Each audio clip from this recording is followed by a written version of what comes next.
Buli, thank you very much for making time to share your insights into the future of leadership. Thank you so much for having me, Dr. Nick.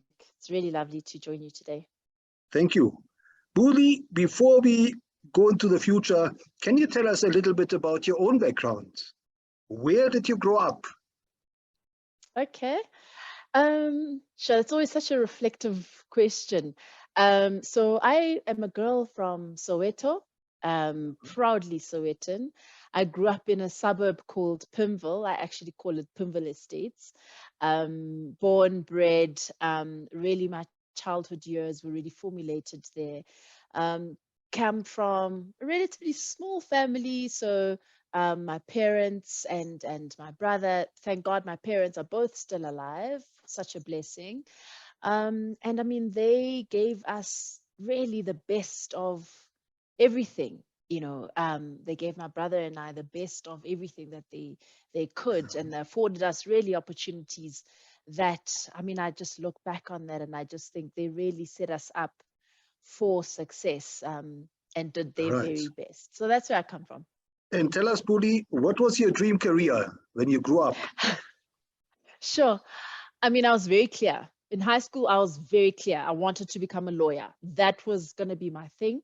I used to watch all the series, whether it was Ally McBeal or The Practice or LA Law, and I was going to go to court, wear my cute little suits, and stand in front of a judge. I was very clear. Lawyer was it for me. Yeah. Needless to say, that didn't pan out quite like that. So what attracted you to marketing? So, I mean, interesting story. So, as I say, I was very clear, like, law was the thing for me. And I think that the biggest influence in wanting to become a lawyer is at the time, my uncle had his own very successful legal practice. I mean, he went on to become a judge at the Supreme Court of Appeal. So I was very clear that was the path. And in grade 11, we then had to obviously start kind of, doing applications for university and whatnot. And I remember my dad kind of sitting me down and saying, my girl, I know you want to do this law thing. I know it's all you've ever spoken about. But, lawyers in this country, it's one in a gazillion that ever get to really make a success of their legal professions. Yeah. Most are kind of sitting in the back somewhere, filing, files and dealing with all of that. And so he said to me, let's pick something that you will study now that you can fall back on. And then you'll always, you can always go back and do this law thing, and you can always follow your uncle's path and whatnot. I mean, so it was really a case of looking at the prospectus and saying, okay, what's looking interesting here? Marketing kind of looked like the thing, and that's where we landed up doing marketing. Fortunately for me, I fell head over heels in love with the discipline of marketing, and that's how I landed up in marketing. And tell us, Buli, who inspired you in your early days? Sure. Probably gonna sound very cliched, but, and I mean, I do say this all the time, and it's in my early days as well as now, but my mother has been a massive, massive inspiration in my life.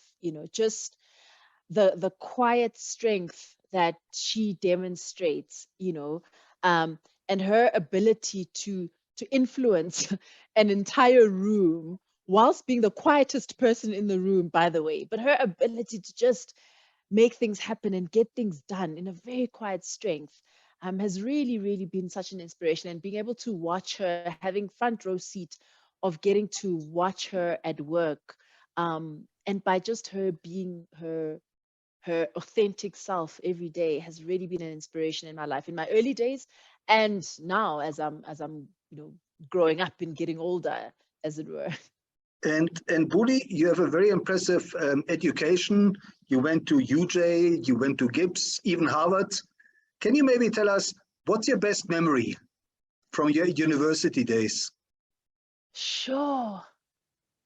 Best memory or memory that kind of stands out? Either way. I've got so many memories. And by the way, like I'm a student, like I feel like I'm a student for life. Like if I'm not learning, whether it's formal education or informally, I just feel like I'm dying if I'm not learning, which is why like I just feel like I've always have to be learning something, and hence my kind of academic record. Um, but a memory that kind of stands out for me in terms of my studies was as I was doing my undergrad at UJ, my undergrad in marketing. And one of the courses that I did, obviously part of the degree was statistics. Right. Now, statistics, I think, and I don't know, perhaps speak for most kind of creatives and people in marketing, that stats is one of those challenging kind of subjects. I mean, stats showed me flames beyond flames, right?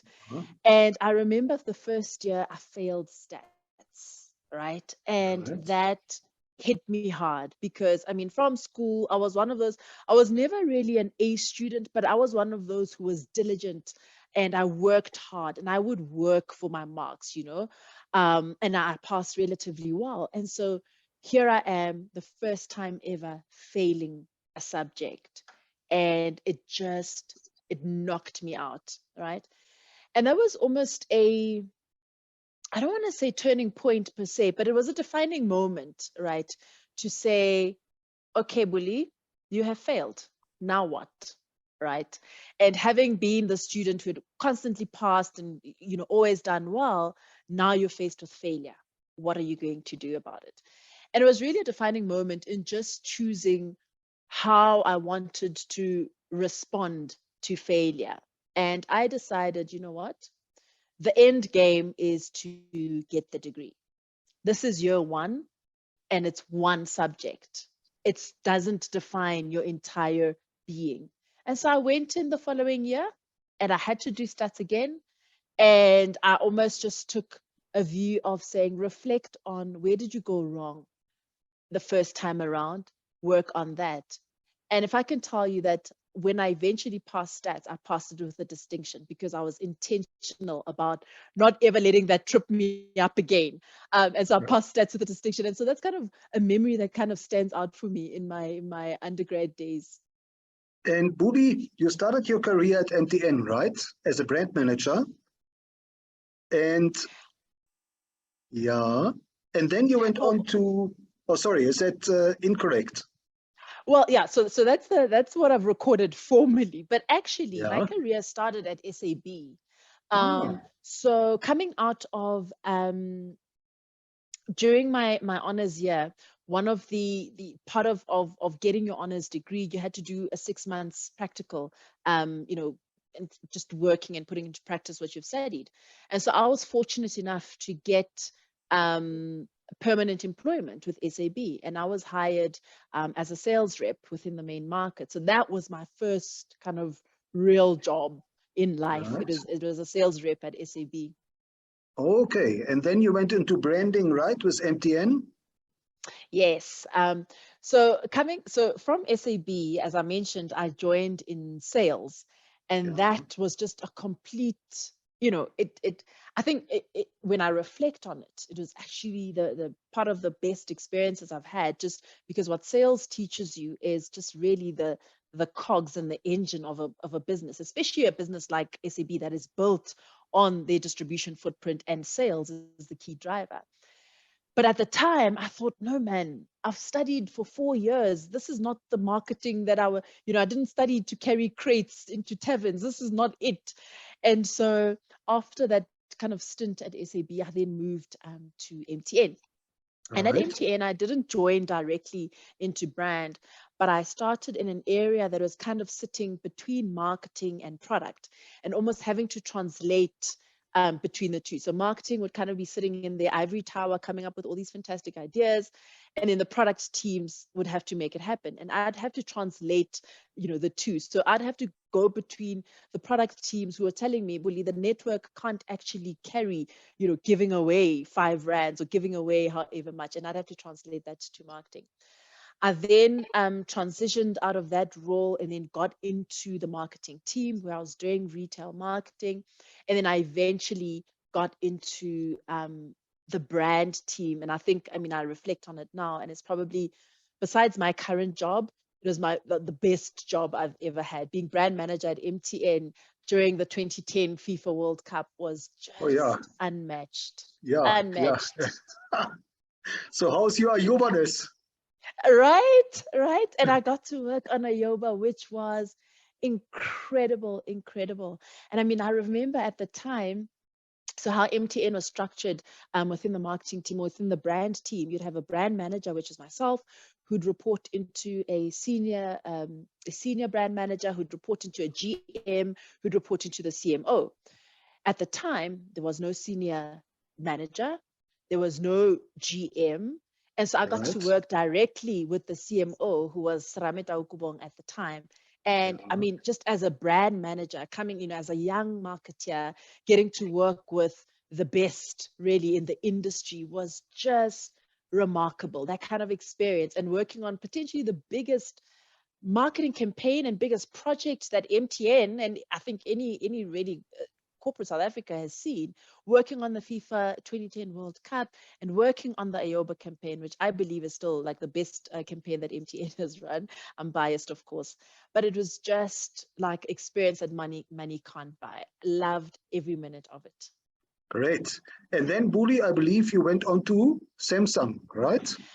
I went on to from MTN. No, actually, from MTN, I went back to SAB. Okay, went back to SAB, but this time I wasn't in sales. I went back to SAB, and I was now in the brand team. Right, I landed working on the Castle Light brand, and it was an interesting time to join Castle Light because SAB had just kind of, I say, lost Amstel, which was the premium green bottle. It had gone back to its home with the company that it's with. And so all they had at the time then was, as the kind of green bottle premium brand, was Castle Light. And the perceptions in the market of Castle Light wasn't great. It was seen as a weak beer for weak men. So there was a lot of work to be done from a positioning perspective. And so I really got to work on really repositioning that Castle Light brand, getting it, into targeting new markets with a younger audience set. And I mean, I say this with pride. By the time I left, the team and I had managed to really grow that brand to double-digit growth. So that was my time. Are you and your team the one who made Castle Light cold?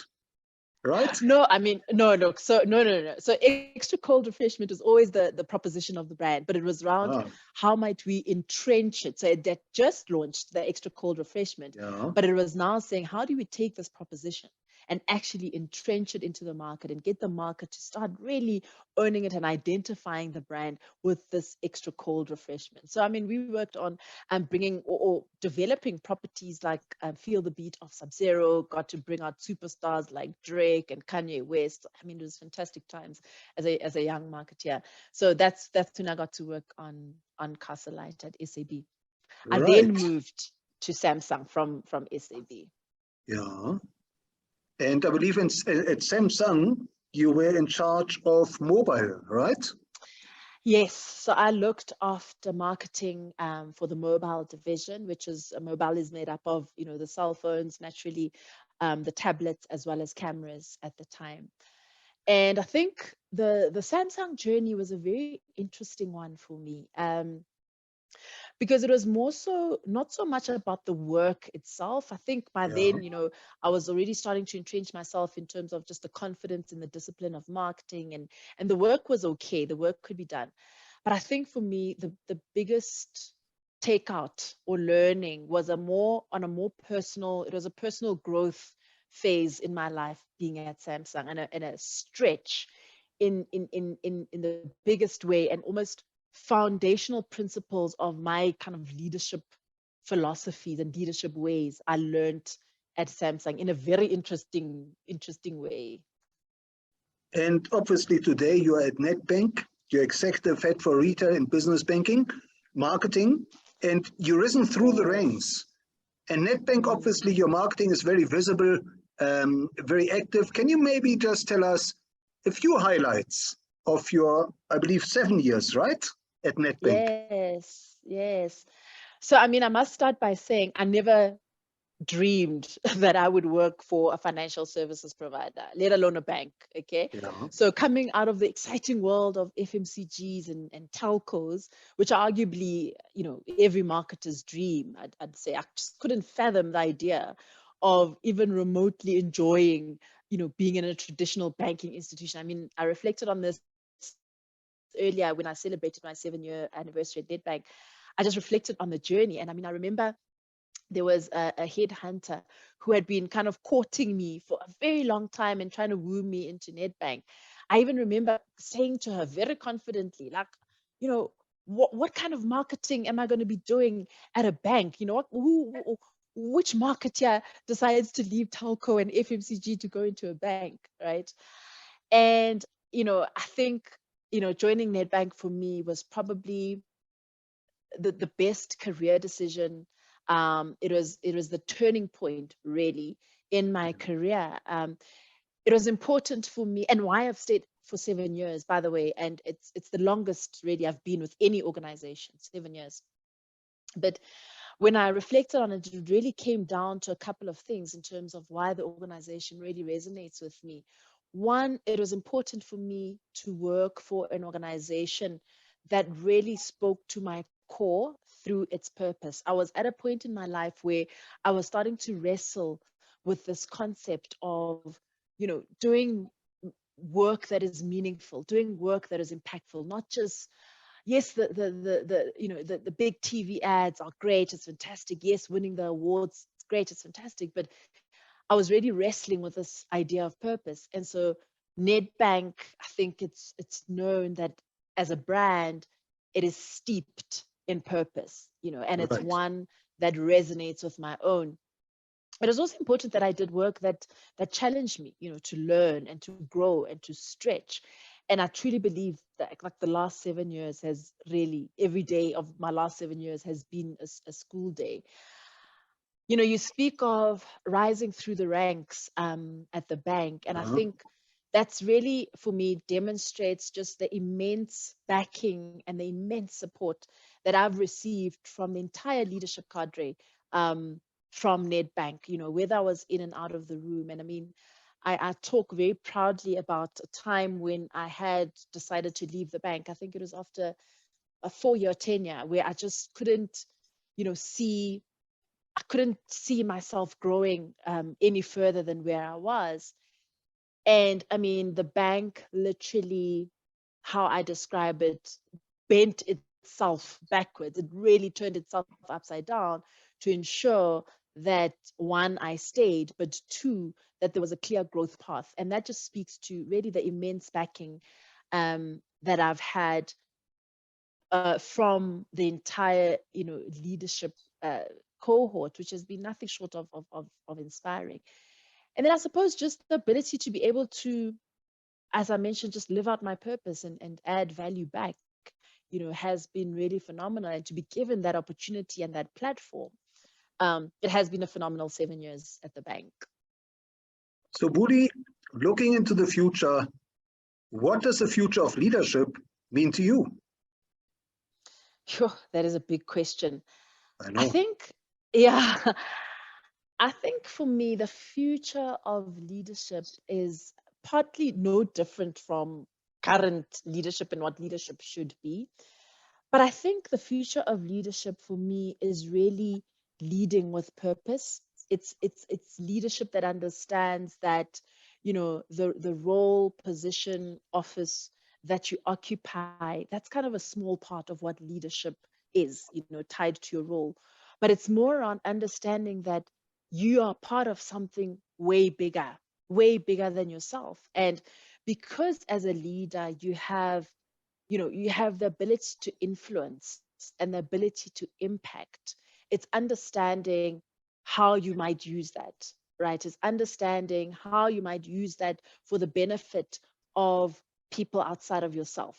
It's so for me, it's really understanding that you're part of something way bigger. You have the ability to impact, people's lives. You have the ability to impact families. You have the ability to impact societies. You have the ability to impact nations. And once you understand that, I think for me, then you take this notion and concept of leadership a lot more serious than just the office that you're occupying, when you understand the kind of influence that you have. So I think for me, I'd say the future of leadership is really around leading with purpose and understanding that it's way bigger than you. You're kind of a vessel and a conduit, and what you do with that impact and influence has the ability to directionally alter people's destinies. And Buli, what have you learned from your own journey that you consider most important for building future leaders, for empowering and encouraging future leaders? Yeah. So one of the biggest lessons, I'd say, that I learned, and I speak to, my experience at Samsung, I referenced that it was a big growth stretch and growth opportunity on a personal level. Yeah. And that I learned there, or that I got to experience there. But it was advice I had received actually from a previous manager of mine at MTN, who said to me, Buli, you don't want to get to the promised land with dead bodies around you. And I've never forgotten this, right? I've really never forgotten this. It rings true for me. And every day I really try to remember this. You don't want to get to the promised land with dead bodies around you. And this for me is just, I think as a leader, and I just mentioned as a leader, just your mere presence in a room, right? Your mere presence, your words have the ability to impact, the energy in a room. And what it means for me, you don't want to get to the promised land with dead bodies around you, is on your quest to summiting, on your quest to climbing the corporate ladder and getting to the top, whatever that might mean for you as a leader, you do not want to be killing and destroying people along the way. Because, and I'm so mindful of this, even in perhaps smaller forums, whether it's meetings or, any small opportunity where you have the ability to influence. It's around understanding the kind of influence and impact that you have on people. And victory is always sweeter when you're not alone. It's not nice being at the top. You are celebrating, but you're the only one. You look around you. There's no one there to celebrate with you because you've killed everyone along on the journey. So that's probably one of the biggest lessons from a leadership perspective that I had learned at a very young age, and I've tried to carry it with me across, my experience and the forums and platforms that I find myself in. Thank you. And Buli, these are challenging times.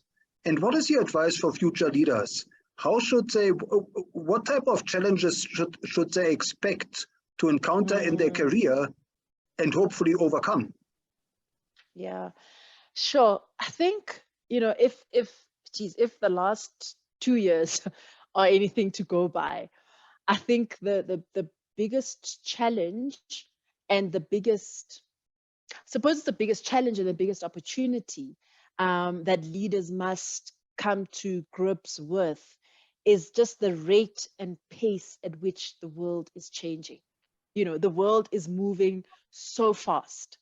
And if as a leader, you are not open to that change, and you're not open to, being agile and being flexible to that change, you are going to be left behind. Right. So I do think I see it as a challenge, but it's also an opportunity, to be more agile, to be more flexible, to kind of unlearn certain practices that you've always held dear to, that have defined what leadership is to you, So it's just unlearning, relearning, unlearning, relearning, and just constantly, it's a constant journey of learning. You never really arrive, it's understanding that you are a work in progress. And I think once you understand that, you're constantly in transition, you're constantly transitioning, constantly adjusting, constantly adapting. And I think only then would you be able to adapt really to the rate and pace of change, which is a massive challenge for leadership. Now, Buli, if you were to design a curriculum for future leaders, what are some of the new skills, maybe one or two, that you would want to factor in? Hmm. So I think, again, if I reflect on just the challenges that we have, as a nation, as a world, really have faced in the last 2 years, one of the biggest things that have come to the fore for me from a leadership perspective, and this is definitely what I would include in my curriculum, is empathy, Right. empathetic leadership. And I think for me, what empathetic leadership speaks to is really a leadership style that is focused on, being able to identify with others, being able to put yourself in someone's shoes and understanding things from their point of view. I think empathetic leaders really take a genuine interest in the people around them, what makes them tick, what inspires them, and in that way, you're able to create kind of these safe spaces for people to then bring their full and authentic selves to work. So I think empathetic leadership is definitely a module that I would include in this curriculum.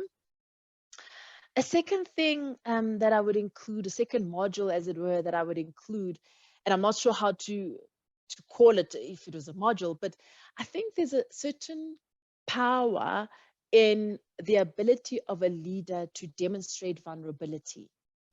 Because I think as a leader, when you're able to be vulnerable with your teams, with the people that you're leading, it liberates them. It's almost this quiet strength that then comes through. And I mean, vulnerability comes across in different ways. Of course, there must be a balance. It's not about rocking up at every meeting and you're in tears, but it's really about saying, because for me, it's also part of being your authentic self and bringing your authentic self to work by being vulnerable. I'll give you a silly example of what I mean by that. In terms of vulnerability, can come in different forms. I remember the one time, I mean, we've all been working from home, and my nanny kind of dropped me at the last minute. I've got a 2-year-old toddler. My nanny dropped me at the last minute. My husband had gone into the office. And so there I was, stuck with my 2-year-old, not stuck, it's a privilege, so Right. I'm not stuck. There I was with the 2-year-old, and I had a 3-hour meeting that I was chairing with my team. And I think the first hour we kind of managed, and he was keeping himself busy and he managed to play. By hour number 2, this toddler is getting restless and he wants attention and he's not understanding that you're chairing a meeting. And so I had to carry this child on my back, and I understood that at the time it was close to his nap time. So I understood where the restlessness was coming from. And so I carried this child on my back, and yet I was on camera with my team. I apologized to them. I let them know that nanny dropped me. But I think that kind of vulnerability, and I got a lot of responses, certainly from the moms in the team, to say, oh my gosh, if you're a mother, you're human. Yes, you're the leader and you're the most senior person in the room, and yet here you are being human, and that for me is one aspect of vulnerability. The other aspect of vulnerability, I think, is things like being being not being afraid to not be the smartest person in the room. So one of the things that I've learned, and I am so glad I have learned this because it's just freed me up so immensely, is hiring people that are smarter than me, right? Hiring people that are smarter than me and not feeling threatened by that, but actually using that because they make me look good, right? And that's vulnerability, to be able to be in a room and to say to a subordinate, I actually don't understand this area. Help me understand this. Talk me through it. That's vulnerability, because oftentimes we have this perception that as the leader, you must be the smartest person in the room. So yeah, definitely second part of the module would have to be vulnerability. So I'd go with empathy and vulnerability, which I think are somehow linked. Thank you. And Buli, as a mentor to future leaders, can you maybe share a success story where you mentored formally or informally an upcoming leader and that person took your advice to heart? Sure.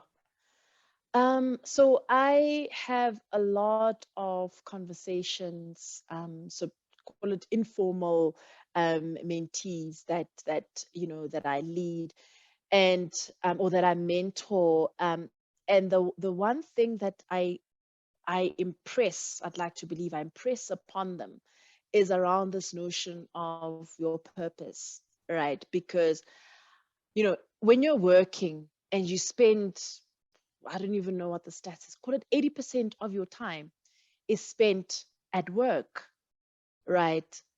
If you're not using that 80% of your time to activate your purpose or to do purposeful work, then I feel like 80% of your time is not being used efficiently.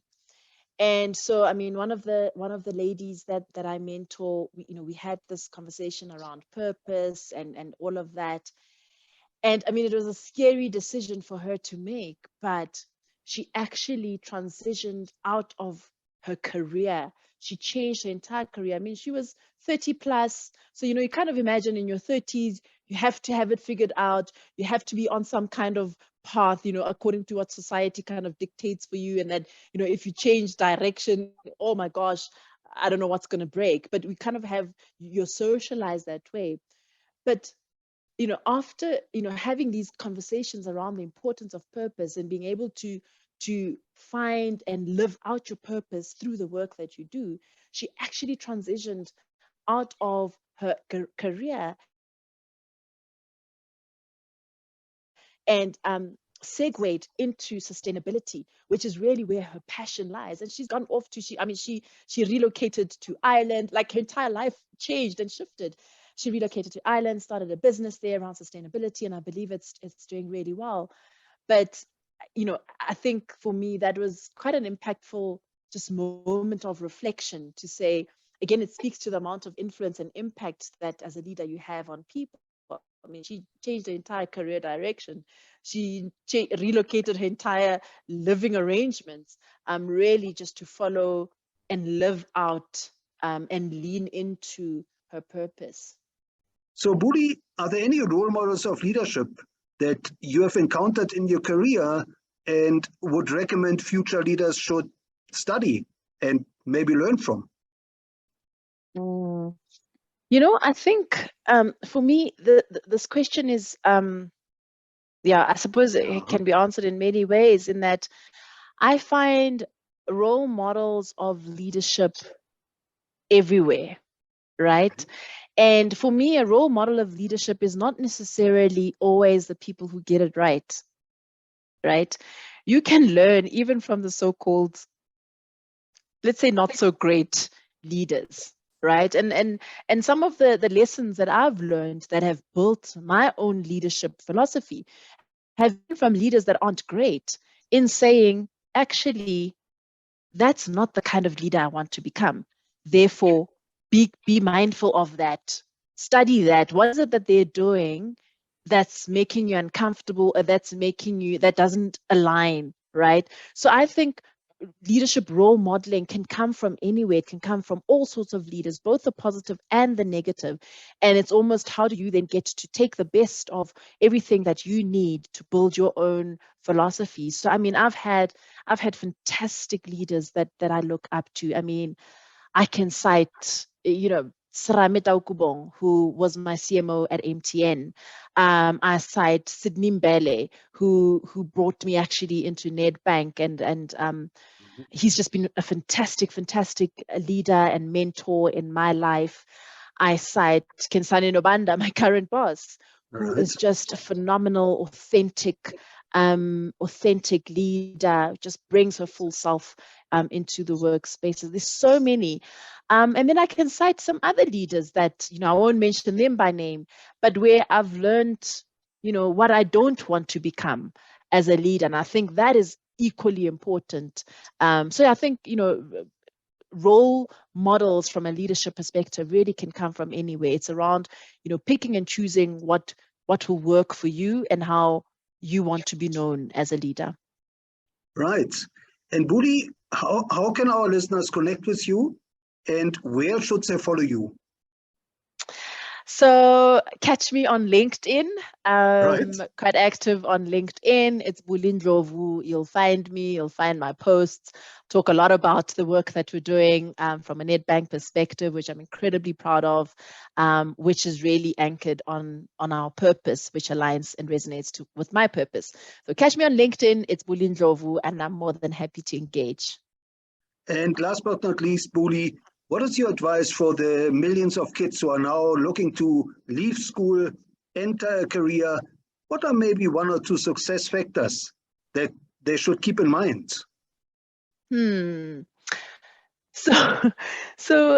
I posted something, I think, a couple of weeks ago on LinkedIn, which was advice for young women in corporate. And I think I can say the same about, kids who are coming out of school and getting into whether it's corporate or entrepreneurship or whatever, and whatever it is that they want to do. I think the first thing is be open to learning, because you don't know it all. You do not know it all. There are people who have gone ahead of you that have gotten the battle scars, that have, grazed their knees. Learn from that. You don't need to make the same mistake. So there's a certain level of arrogance, I think, that comes with being young and being youthful and being fearless and which I think the fearless and the youthfulness is fantastic. It allows us to be agile and flexible, and it allows us to be open. But I do think that there's a certain amount of learning that one must always be open to, and you never almost have a mindset of never stop learning. Just because you've got your degree doesn't mean that's it, now you know it all, but always be open to constant, consistent, forever learning. So that's kind of the one thing I would say. And then the second thing I would say is do something you're passionate about. Gone are the days when you're forced to, or you should be forced to become a doctor, or you should be forced to become a this because that's what your parents have said. I think the youth have such a fantastic opportunity right now to be whatever it is that they want to become. And by the way, to even create, stuff that we've never even seen. There's entrepreneurs who are doing magnificent stuff that never existed 10, 25 years ago, right? There's so many opportunities. So it's really around doing things that you're passionate about and being eager to learn and, charting new territories, because you have the opportunity to do that. Well, Buli, thank you so much for sharing your insights and your wisdom into the future of leadership, and being such a shining example of what one can achieve when you embrace your purpose.